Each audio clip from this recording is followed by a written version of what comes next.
objective. To deliver the NBA to you like no other. News.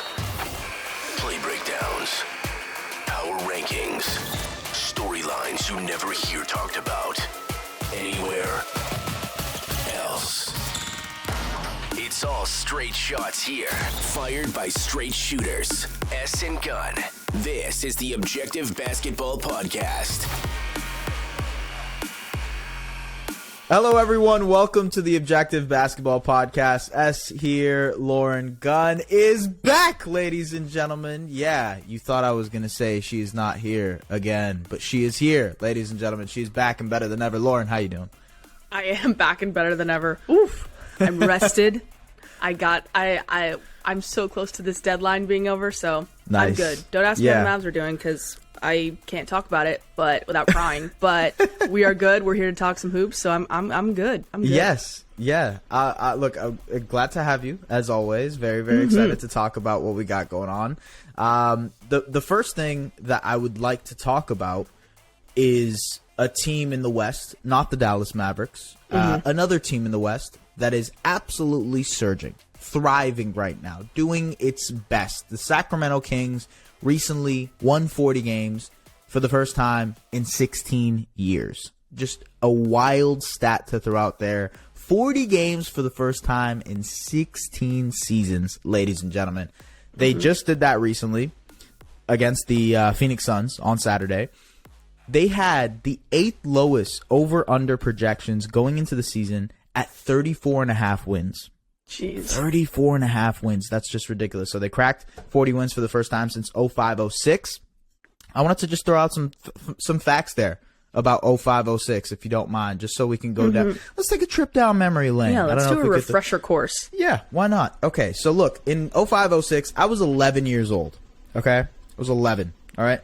Crank That by Soulja Boy. You know, Soulja Boy up in there. Oh, man. That was number one. That is a refresher course if I've ever heard one. Yes, number one. Number one on all charts, okay? Hannah Montana debuted on the Disney Channel, if you guys remember. Great never show. Forget. Never also, forget. 30 Rock and Dexter, but who cares about those? Facebook expanded from just being a college thing to anyone 13 up can sign up, which means I definitely signed up for Facebook at 05-06.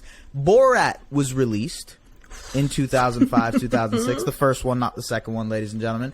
And Google made this very, very, very small purchase, a very, very tiny purchase. They purchased this small up-and-coming company by the name of YouTube. That's what they did in 05-06. 16 years later, ladies and gentlemen, the Sacramento Kings have won 40 games. And the world has changed also, as you can tell. Look, the Kings, they're tied for the second best record in the Western Conference. They've won 8 of the last 10. Sabonis and Fox are both all-stars. They're the number one offense in the NBA, number one offense in NBA history also, just because of the way the offensive projections are working. They're an incredible clutch team. They're 6th best in clutch winning percentage this league, so they win a lot of their clutch games. Fox has been an incredible clutch player. That's been well documented. The one thing that stood out to me, and I tweeted this out a little bit earlier, so the people who follow me probably have seen this already, but the Kings obviously are number one in offense. In clutch situations, they are also the number one offense, but they generate nearly 11 points more than the second best clutch offense, which means in the clutch, it just doesn't even make sense. And that kind of corroborates with what you see on the eye test, like what matches the eyes. I have had the great fortune of watching a lot of Kings games this year because I'm a night owl. I can't fall asleep. So I'm out here at 12 o'clock at night watching the Kings mow down the Minnesota Timberwolves, and it's a close back and forth, right? It's back and forth. They're trading shots. It's fun. It's exciting, which kind of makes me wonder how far this team can go, because we know they can perform in the clutch. They have this great offense. They're not that great on defense. I believe they're 25th in defense last time I checked. My big question is this just a fun story for the regular season, or should we be treating this Kings team as maybe a team that can make some actual noise in the playoffs? Yeah, I mean, it's one of those things where it's like, well, we haven't seen it yet. I mean, we just walked through all the things that, I mean, that have changed in the world since they've won 40 games. Crank that. Yeah. Yeah. And so it's one of those things where I think a lot of people are going to say, okay, we'll prove it on a playoff court, on the playoff stage. Let's see what the new rotation looks like when it shrinks down a little bit and it's a half court game. Every possession matters, all that good stuff. But I do think that if you're a Kings fan, or if you're someone that even might end up facing the Kings, you have reason to view them as a threat. We talked about all the clutch stats and just firepower they have in those clutch games. And it's not even just De'Aaron Fox and what he is as a player in clutch time, but the way they move the ball and the way they play. It's almost like they're ready for those clutch games. They're not this young, frazzled team that once they get in those final, 5 minutes, it's like pure chaos like it is with plenty of other teams. And so I think that's kind of a testament to Mike Brown. I think it's a testament to De'Aaron Fox and also Sabonis, who I think is, I said back when the whole trade with Tyrese went down that when he was quote unquote available on the trade market, that he is somebody worth building around. And so to see him get paired with De'Aaron Fox and to see them continue to play off of each other, continue to make each other better, especially in these games against good teams that do have the experience and are playoff ready and are going to be in the playoffs, I think they're building a really, really solid case as to why you cannot overlook them come playoff time. And as crazy, I mean, I think a lot of fans would feel the same way, but I do sort of expect a lot of teams to say, sure, we'll take Sacramento, easy. They're not ready. I think a lot of teams may say that. It wouldn't surprise me, but I would not overlook them, not one bit. I think they would be misguided in saying that just a little bit. Completely. I completely agree. I just think this Kings team is probably a little bit more prepared for the playoffs than people are expecting. A lot of people are looking at them. I don't remember what the actual idiom is, but like a laid duck, goose, something. I forgot what it is, but like an easy duck? No. You know what? I'm not even close. It's not coming to me. It doesn't matter. It doesn't matter at all. But a lame duck? Maybe is that what I'm thinking about? Maybe, but that's not the same Somebody thing, help right? us out. That's not. I'm not sure. Doesn't matter. Let us know in the YouTube comments, folks. But look, in general, I think the Kings, for what you said, the fact that they have this offensive process that makes so much sense. It flows. There isn't this stagnation that happens. And on top of that, obviously, Fox is playing incredible basketball in the clutch. The mid-range shot that he has developed throughout his career has been perfected this season. He's been able to kind of like get guys into position, snake dribble, pick and roll, pull up. That's just like a very easy. Typical De'Aaron Fox play that happens almost consistently every single game.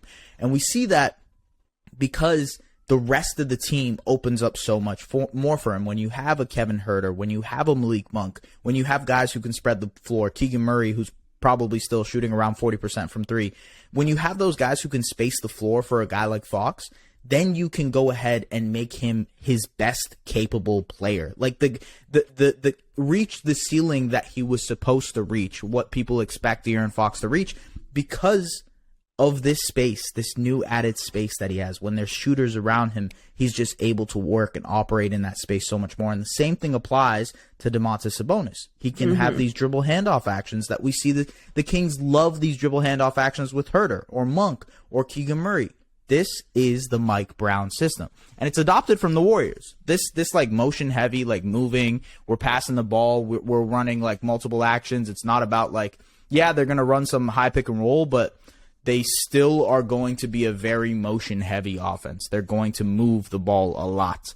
And I think Mike Brown is like the runaway coach of the year, although I know there's some other guys that deserve recognition, sure. But I think in terms of what the Kings were expected to do this season and what they are doing this season and what they potentially could do in the playoffs, I think Mike Brown is the coach of the year.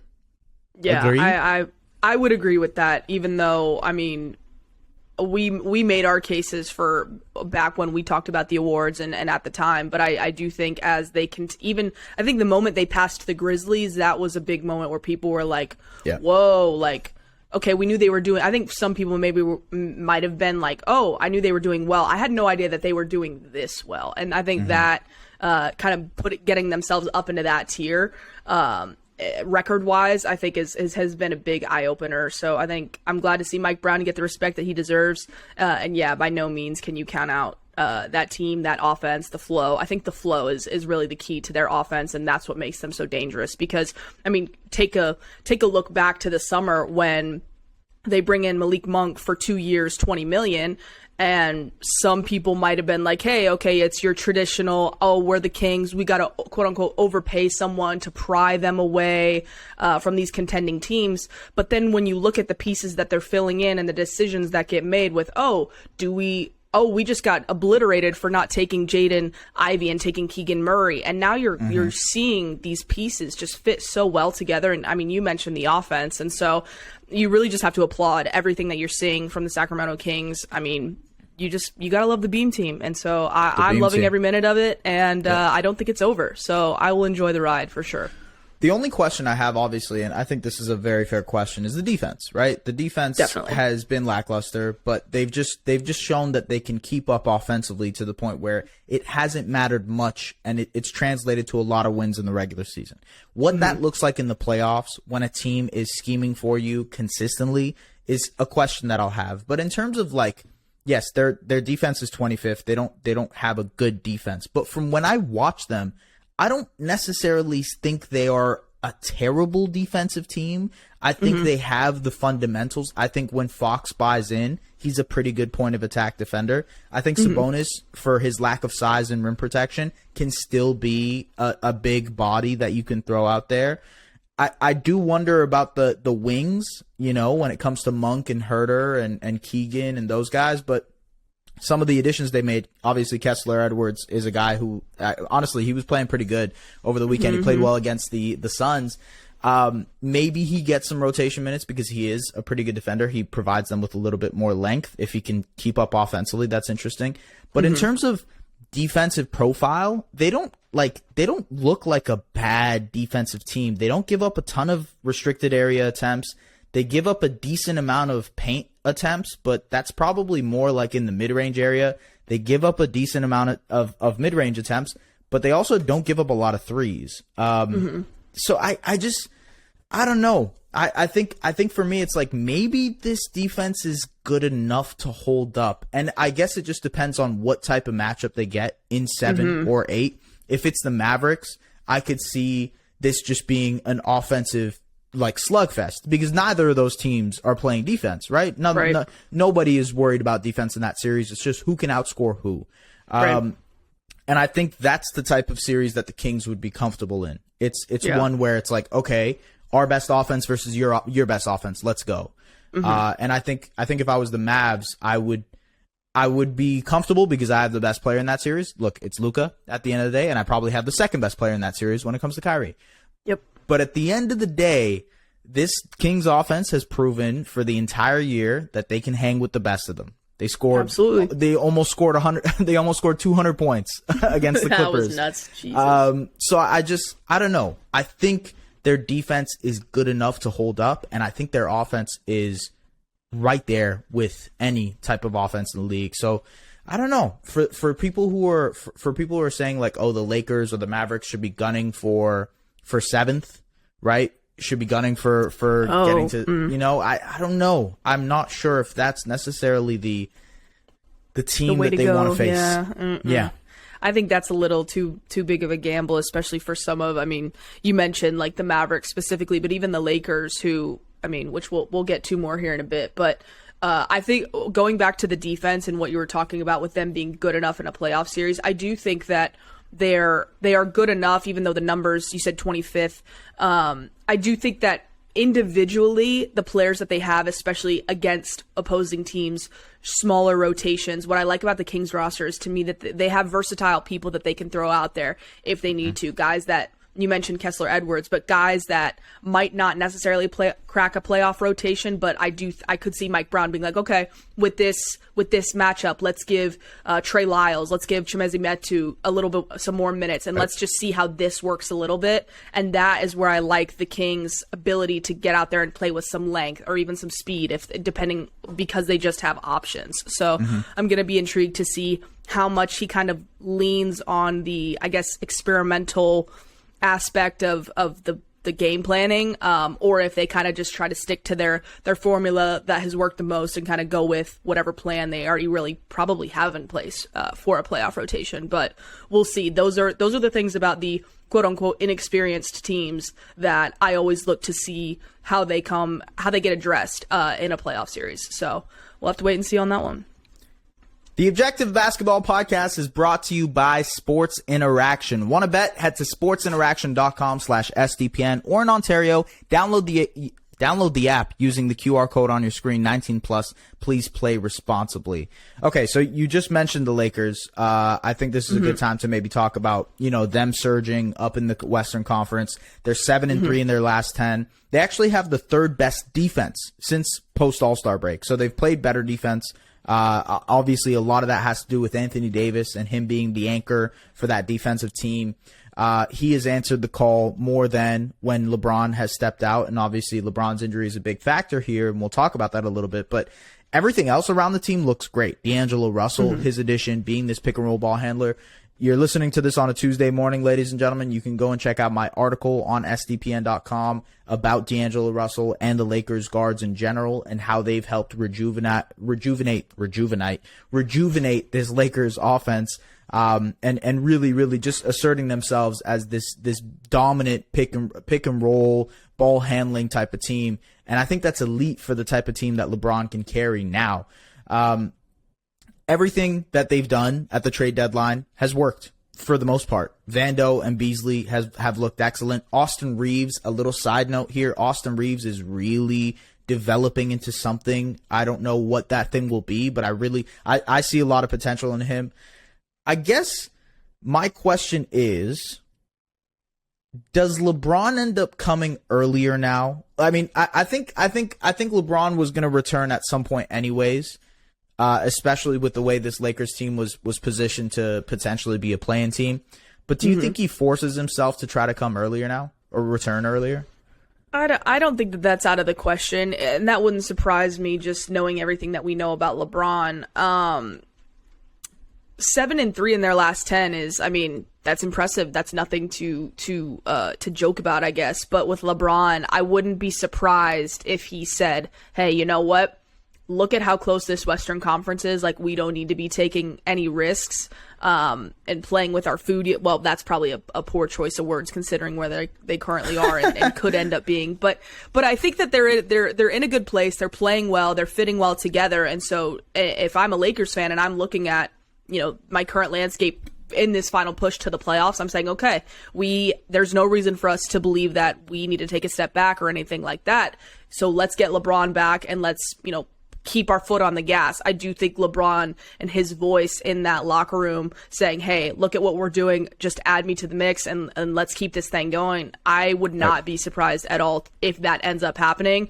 At the same time, on the flip side, you don't want to rush him back too early when you're seeing these pieces blend together and fit together. When you can throw LeBron in there and he's going to continue to make everyone better, you might say, "Hey, well, we might as well just keep going what we've got and wait for LeBron to be 100% ready to go without taking any risks that would potentially be a short-sighted move that could ultimately shorten our quote-unquote playoff run that we're expecting to have." Right. So I wouldn't be surprised if maybe they push back a little bit, but it is LeBron. He's the most powerful name in basketball. And so, I don't know. I guess we'll see, but I could see it from both ways. Where are you at on that? Could you see him coming back? I could. Brian Windhorst reported that LeBron is trying to do any and everything to try to return earlier. But I wonder if he needs to. And this is kind of the next point I have here. The Lakers' schedule is pretty light moving forward to finish this thing off. They have New Orleans tomorrow, at New Orleans, at Houston, versus Dallas, versus Orlando, versus Phoenix, versus OKC, Chicago, Minnesota, Houston, Utah, Clippers, Phoenix, Utah. I feel like they could go above 500 very easily in that stretch of games. And you finish the season off with that. If they go above 500, get to the play-in game, maybe get to 8 or 9, now you have a chance, and then LeBron is fully back. And the one thing I would say about thrusting LeBron James into a play-in game with no games played in like a month, is that when LeBron has sat out for a couple of weeks this season and last season, he has looked a little bit slow out the gate in the first couple of games back. And I feel like he needs a little bit of a ramp-up process before just thrusting him into a playing game. I would bet my money, Sports Interaction again, go ahead, do a thing. I would bet my money that LeBron ends up playing in the playing games if the Lakers make it there. Yeah. But I also would bet that he at least ramps up in April. So I think if we're 2 weeks away from April, he ends up playing the games in April for the Lakers, ramps up that way, and then now you have a 5-6 game runway where D'Lo, LeBron, AD, they've all been playing, and now you can go into the playing game with the Mavericks or whoever and feel confident, right? And listen, we'll see what happens. We'll see what happens. You're not out. It's not out of the question. That's why I laugh. It is not out of the question. Yeah. I guess my point with that is, like, I think there's a world where they can win without him enough to the point where he doesn't need to force himself back too early. I agree. But then the other side of this is, like, you sort of need him to come back at a decent amount of time because you don't want – I don't know if the Lakers have it in them to win a play-in game and maybe even a playoff game a couple of days afterwards without LeBron at 100% and without LeBron having that ramp-up process, because he has been slow out the gate. Look, he's 38 years old. It's going to take a little bit for him to get back to NBA speed. And this injury, this foot injury, is clearly something that was bothering him beforehand. He had this nagging foot injury, and then in that Mavericks game, he said, quote-unquote, it popped. So I'm wondering if this is a very serious injury that he is going to try to force himself back from, and what that means career implication wise for his future.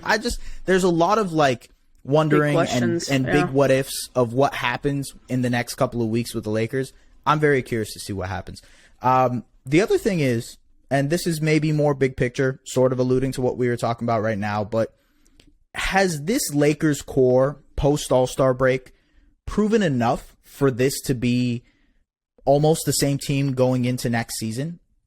Looking at their payroll, looking at what they would have to do, it essentially would mean re-signing Russell. Vando is on his deal. Beasley's on his deal. And it would be essentially the exact same team. Austin Reeves would have to get a contract extension, but I think that would be handled the way he's playing. So it would be this roster plus LeBron James. And they've been playing. This was an interesting point I heard also.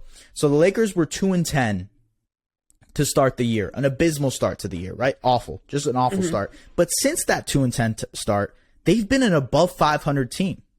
They've played above 500 basketball, and if they continued at that pace, let's say we took away the 2-10 start, they would be a playoff team right now. And that was before. That was with Russell Westbrook. That was with Pat Bev, all those guys. And now, with these guys, they're playing at an 8 games above 500 pace. So they're actually playing like 50 win basketball here with D'Lo and Austin Reeves and Vando and Beasley and all those guys. So is this enough to keep this core together next season? I love the question, especially when you think about the Kyrie of it all. But I do think that the way this team is playing right now, and when you look at, I mean, I've seen the videos of, man, look at this Lakers, look at the team chemistry. The new look Lakers they're here. They're firing on all cylinders. And I mean, their recent play probably, I mean, it does back that up. I'm curious to see where they're at on that, because some of the additions, like specifically Rui Hachimura and Jared Vanderbilt, are still on the younger side of things. They're not. Yeah. Not, Rui Hachimura, also another guy I didn't mention, but yeah, his contract situation. His contract. Yeah. Right, but again, from Rui's standpoint, from the Lakers' standpoint, all of the deals that are either expiring and either need a contract extension or need some sort of something on the Lakers end, they can do it all with ease and bring back this same group if they want to. And so I do think that that's going to be a really, really intriguing question that they're going to have to find the answer to over the next month and a half or however long the playoff run goes, because say they're in the play-in and they rush LeBron back too quickly, or they decide, let's not play with him, and then they fall out, or they don't get past the play. And I think that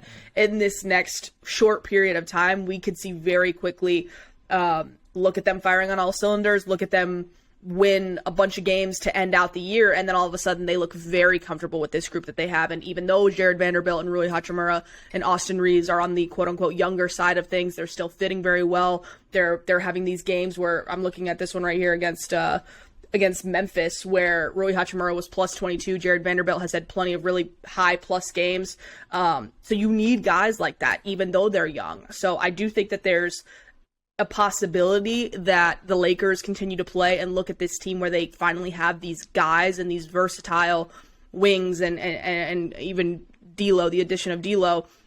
I do think there's a world in which they say, hey, this is the group that we want to go with. We're not going to take the Kyrie gamble, or we're not going to go into another offseason where we're going to significantly look at shaking things up. I do think that there's a world in which they continue to move forward with this group. And looking at Jared Vanderbilt's contract, looking at what Rui Hachimura and even Austin Reeves' contract will end up being, I think even if you re-sign those guys on multi-year deals, and Austin Reeves, I do think he's going to get paid, but all of those multi-year deals, I do think will still be very team-friendly deals when you're looking across the league. So yeah, I don't think that takes them out of having other options down the road if they then ultimately find themselves there, whereas a Kyrie swing could leave you in a very different position. And I think that could be a big factor in why they might ultimately opt to move forward with this group that they've put together now. I also think they still have room to upgrade in the Absolutely. summer. Obviously, the Kyrie situation is what the Kyrie situation is, and we'll see how that transpires. Look, we will see, and we will talk about that ad nauseum on this podcast. We will. I think the fact that they will have access to now 2 first-round picks in the summer, post-draft, they will have the 2023 pick plus the 2029, or either 2027 or 2029, whichever one they didn't trade to Utah. They will have that open and available to them. So that's 2 picks. That is 2 draft picks that they will be able to package, if they would like to, with some of the other stuff that they have to potentially go out there and get some more help. Now, I don't know who that help is, what they would be interested in. But at the same time, they're going into this summer with more flexibility. They now have more talent on the roster than they had pre-trade deadline. And all of these guys, like you mentioned, can be under contract, can be on team-friendly deals, are guys who are young and can be molded and shaped into something post-LeBron James. I think the side note to this whole conversation, and maybe I'm jumping the gun a little bit here, is that even without LeBron, this team looks pretty good. And that's because this team makes a lot of sense around the other superstar, and that's Anthony Davis. They have a bunch of pick-and-roll guys. D'Angelo Russell is a great pick-and-roll teammate for AD. I think Austin Reeves is sort of molding into that player. Beasley and Vando are good positional team guys that they can throw out there next to an Anthony Davis. So even if the LeBron saga in Los Angeles ends up finishing in the next couple of years, I could see this core plus AD plus whatever other stuff they can get in the future not being that bad of a team, at least being a playoff type team. So I think they've positioned themselves a lot better moving forward and future wise. And I think, look, credit to them, because this trade deadline, they really put in work. I'm not going to lie to you. Like it was impressive how they completely rehauled their roster. So we'll see. We'll see what happens with the Lakers. I'm sure we'll talk about them a bunch as this thing goes forward. Probably them and the Mavericks in a playing game. Look, man, I don't know, man. Jason Kidd, Christian Wood, like him tweets, all that stuff. We'll talk about them. Pain. We'll talk about them at some point. Just pure pain. Pure pain. I know. Speaking of West All-Stars and guys kind of on the up and up, Kawhi Leonard and Steph Curry. We'll start with Kawhi first. Post All-Star break, Kawhi Leonard is averaging 31 points on 57, 58, 88 shooting splits. I'm going to have to repeat that for you guys. He's averaging 31 points on 57% from the field, 58% from 3, and 88% from the free throw line. He's also averaging 7 rebounds, 3 assists, 2 steals. Kawhi looks as good as he has since Toronto. I really do feel that. I think in his Clippers career, this is probably some of the best basketball he's played in the regular season. That being said, I'm very interested to see how the Clippers look moving forward, because another side of this is Russell Westbrook's impact. And obviously a lot of questions about what Russ can be and what that Clippers fit looks like. We weren't that high on the Clippers fit, but so far it's looked really good. I can't knock it. The clip, they have looked much better with Russell Westbrook. Justin Russo, shout out to Justin. He's a Clippers beat reporter. He writes about the Clippers. My guy. He tweeted this recently. He said the Clippers have been 11.6 points per 100 possessions better with Russ on the floor compared to off since the All-Star break. Also, Westbrook is averaging a career high in true shooting percentage. He has the lowest usage rate ever, and he's doing this by passing more, by being a screener more. He's doing these screening actions with Kawhi Leonard. I think that the Russ acquisition in this very minute and finite role, it's the balance, right? We mentioned that earlier. It's like, how are they going to balance Russ's role? They've done a great job of that so far. Going back to Kawhi, I think he plays really well off of Kawhi. And Kawhi's decision-making, Kawhi's own ability to kind of control the pace of a game is almost the exact perfect yin to the yang of Russell Westbrook. So I guess my question to you is, like, do we still believe in this Clippers team that consistently has told us this season that, like, maybe they aren't a contender? By the numbers, they don't look like a contender at all. I did the article a couple of weeks ago. All the advanced stats say they are not a contender. Right. But they have Kawhi Leonard, they have Paul George, and they have a rejuvenated Russell Westbrook plus a bunch of depth. Maybe the deepest team in the league. Depth. Should I still fool myself into believing in this team? When the trade deadline happened, I was like, oh my God. Like, this team, everybody that they brought in, from Eric Gordon, Mason Plumlee, even Bones Highland, who that's kind of a little bit of a different conversation, but everyone that they brought in, I was like, this is not good for the West. This is not good for the other teams in the West, because they already had depth with Terrence Mann and Robert Covington and Norman Powell, guys that could get going and really impact a game. And then you add in this whole other group of guys that they just seem to get for nothing year after year. Blows my mind. Will never not blow my mind. Second round picks, man. God, the second round picks, God. So I do think that you should buy into it. At least I am. The numbers, to me, you always have to find the balance between the numbers and the eye test, and that's a very tricky thing to try and judge. But these aren't just like young, fun guys that can pop off for 20 points every now and then. These are veteran players that have had success in multiple systems. Kawhi is looking like the Kawhi that he is. Paul George popped off for 42 the other night, I think it was. 42. I can't. Where is it? Yeah, 42. He had a 40 ball. 42 against the Grizzlies. So, I mean, they're everything that you're looking for from their guys. And circling back to Russell Westbrook, one thing that I noticed from some of the Clippers games that I've watched is, and like you mentioned with the yin to the yang, is he going to try and get to the cup, and is he going to be the athletic Russell Westbrook? Yes, that's always going to be him. Yeah. But I have seen this emphasis to getting Kawhi and getting Paul George these mismatches, or feeding them in the post when they do have when they're playing against smaller wings, or when they just simply have the mismatch, have the size. And so he gets a lot of credit there.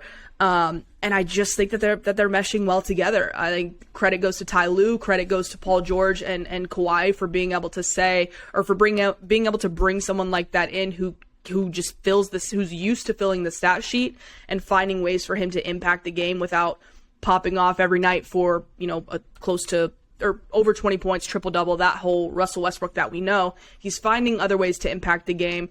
And before these, I want to say it was the last 3 wins that the Clippers had, they lost for a little bit, but I do think that they're in a good place, and that this formula that they're putting together, again, they're not someone that you can overlook come playoff time. And it all will, with the Clippers, it's always going to come back to health. But right now, the formula that they're putting out there, the balance of the roster, the versatility, I do believe that they are, I don't know if I want to say full on contender, but they're very, very dangerous. And I mean, I think a lot of teams out there would say, I don't want the Clippers. I don't want the Clippers first round. If I'm except for Memphis. If I'm the Kings, who might very well face them, I don't want to face the Los Angeles Clippers. I don't think that's a good battle. I think that's actually the perfect type of team that could knock out the Sacramento Kings. Yeah, I completely agree.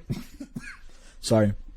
Just because of the defensive versatility, the wing threat that they have.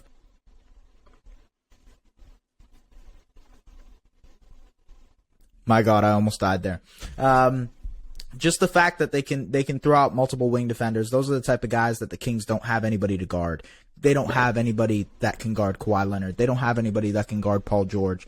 And so the Kings would be in a pretty precarious position if they end up facing the Clippers. Let's talk about Steph real quick. Yes. Let's talk about young Steph Curry, who absolutely went ape this weekend. Just insane game against, was it the Bucks? I'm losing my mind here. It was against the Bucks. It was the Bucks.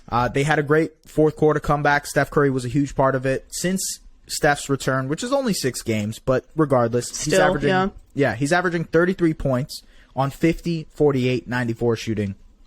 Insane splits. Like probably some of the most efficient basketball he's played. This is like unanimous, almost comparable to unanimous MVP Steph.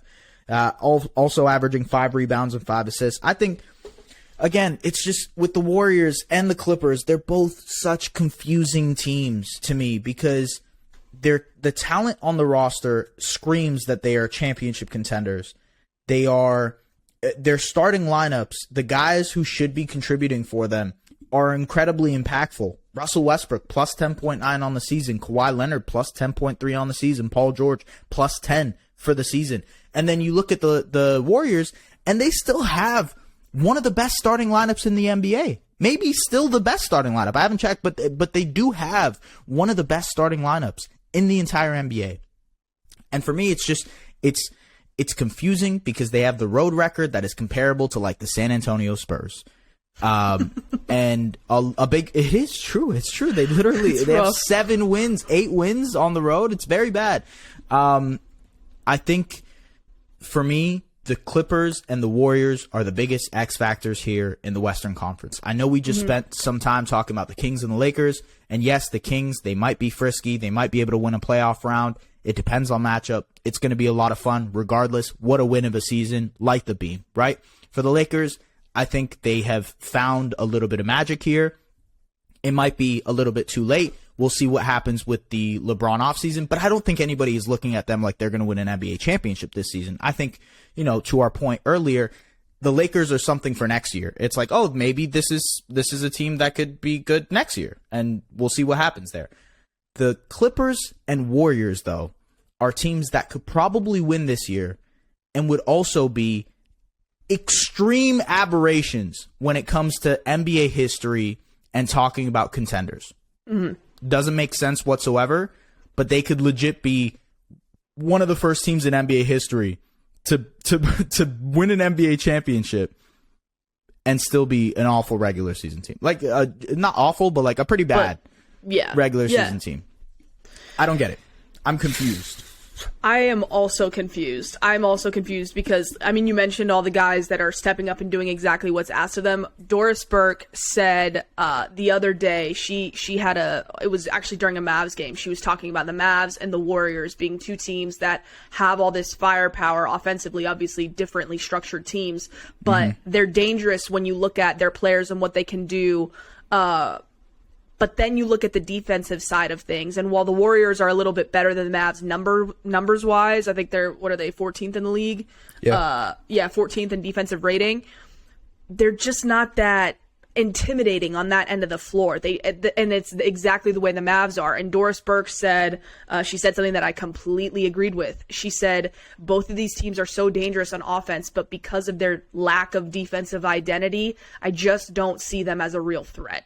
And I was like, I could not agree more with that statement. I absolutely think when you're a team like the Golden State Warriors and you have Steph putting up the numbers, especially at the efficiency at which he's doing that, I think you always have a chance. It's the same way, again, always bringing it back to the Mavs, that the Mavs always have a chance because they have Luka.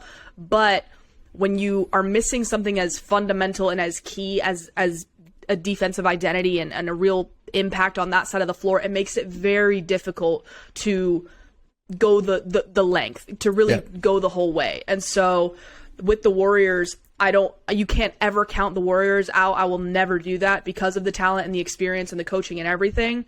But I'm not betting a whole lot there on them being the ones to potentially win out or to bring it home, because the defense, I mean, it's a completely different game in the playoffs. And if you don't have that, it makes it very difficult to feel like it's a surefire bet. And so for those reasons, I mean, even though we just talked about the Clippers, the things that the Clippers have is that they have this defensive versatility. And we've seen that time and time again, which is why I would feel more comfortable with them versus someone like the Warriors. So I just wanted to double check it. My God, I don't know what I had earlier today. Just wanted to confirm this. Yes, the Warriors do have the best 5-man lineup in the entire NBA, plus 21.9 net rating in 331 minutes. Now, to be fair, a big part of that, and to your point about this defensive versatility, a huge part of that defensive versatility is Andrew Wiggins. Wiggins is, he probably would have won Finals MVP last year if Steph Curry didn't exist. Now, I know that's a lot to say, but yeah, he was the second best player for the Warriors. I think that's huge. I think the fact that he is going to be the main assignment on a lot of those guys, the Lukas, the whoever's, the Jaws, whatever, any of them, like he's taking the best guy on the other end and he's going to try to guard him. Missing out on him is going to be huge. Now, he's gone with personal reasons. We don't know what it is. We'll see what happens. Maybe he ends up coming back this year. Maybe he doesn't. Steve Kerr kind of gave a kind of cryptic message saying if he comes back. So maybe the if is a big factor here. I'm not sure. But I think the Warriors' chances are essentially determined by Andrew Wiggins. And that's wild to say, because if I went back in time to 2019 and I told someone that, they would slap me in the face. But it's true. Andrew Wiggins is going to define if the Warriors are going to be contenders this year or not. I'm sure the personal reasons, whatever he's dealing with, is more than enough. Again, a lot of people have mentioned it's bigger than basketball. Let him do his thing. That's fine. I'm just saying, in terms of pure basketball perspective, this is he's going to determine how good the Warriors are in the playoffs. Plain and simple. That's just how it is. With the Clippers, I think I agree with you. They're more prepared for the playoffs. There's less ifs about the Clippers, just because of the fact that there are no question marks of a guy missing a game or a guy not being available for them. They have an incredible amount of depth that the Warriors do not have. So I think I trust the Clippers more, but I also don't know, ladies and gentlemen. I have no clue. It's so fun. This tail end of the season, we're almost I think we're almost to the day. Actually, if you're listening to this on Tuesday, it will be to the day where there will be playing games. We're almost a month away from playing basketball, and it's always fun. I think the play-in has made this last bit of the season so much more exciting, because you have teams who still think they're in it, like the Toronto Raptors, unfortunately, and teams who still believe in themselves, who think they can still make it, like the Los Angeles Lakers, and it's great to see. I love it. I absolutely love it. And if you're looking at the Western Conference, we've talked about the West ad nauseum today. If you're looking at the West, you have the Nuggets at first, who have lost 3 in a row. They're kind of sliding a little bit, especially defensively. The Kings, who are second, and for all intents and purposes, from what we discussed, especially at the top of the show, there's some legitimate playoff questions with that team, but at the same time, wouldn't be surprised if they make some noise in the playoffs. The third team, the Memphis Grizzlies, are without their incumbent star. Ja Morant is nowhere to be seen. We don't know when he's coming back. It's going to be an ongoing process with them. They have Brandon Clark missing as well. So there's Steven Adams. We have no idea when he's coming back. He just had his knee injection. So there's a lot of questions about the top 3 seeds in the West, which makes me look at Phoenix, looks at the Clippers, look at the Warriors, the Lakers, the Mavs, and you're just like, maybe the bottom of the West is better than the top of the West. And I know it sounds insane saying it out loud, but just in terms of pure talent, you look at the Suns, you look at the Clippers, you look at the Warriors, you look at the Mavs, you look at the Los Angeles Lakers, and you're like, man, I kind of think there could be a bunch of upsets in this playoffs. I don't know. Where do you sit with that? I like the way that you said it with with it potentially, it sounding crazy being that the lower seeds might be better than, but I mean, that's what happens when you get to the playoffs is which team has fewer questions and which team has fewer uncertainties or fewer, I guess, risks. And a lot of times it's injuries. This year has been absolutely wild with, I mean, the Kevin Durant move, Ja Morant. I mean, there are so many moving factors right now in the current landscape of the Western Conference. I mean, Luka and his injury. And so, I mean, there are big questions around, but I mean, you look at Memphis, and then the jump down to Phoenix, but with Memphis being without all the guys that you just named, maybe things switch a little bit there. I feel pretty, confident that Sacramento and Denver are going to try kind of stay towards the top, but you never know. Phoenix could just go crazy. Same with the Clippers. And things could look very differently. So I wouldn't be surprised if this is a year where we see a lot of upsets. To me, it looks like this absolutely could be the year for that to be the case. But I'm curious to see what these teams look like, because if some of these teams slide just because guys aren't available, but then all of a sudden those guys come back and are available, that's very different than if you're a team that has guys available and you still keep losing like the Mavericks. So I agree. Yeah. That's what I'm going to be watching. And, it's going to be a good one. The play-in's going to be good. The first round is going to be good. I don't think that there will be any series that you can just say, I'm going to skip that one. I don't really care for that one. Yeah. I think they're all going to be very, very close and very good. So it's going to be a fun year. Especially in the Western Conference, ladies and gentlemen. Especially in the Western Conference. It should be a lot of fun. Again, we'll be breaking it down for you guys here on the Objective Basketball Podcast. We appreciate you guys tapping in. Lauren, thank you very much. Glad to have you back. I'm excited. Glad to be back. Finish off the rest of the season. Thank you very much, ladies and gentlemen, for listening to the Objective Basketball Podcast. Go ahead, do your liking, subscribing. Hey, Apple, 5-star review. Spotify, 5-star review. Do all that fun stuff if you're listening this far in. Thank you very much. We will see you guys later. Take care. Follow hosts at Just S Baraheni on all socials and at the Lauren Gunn on Twitter. The Objective Basketball Podcast, delivering the NBA to you like no other.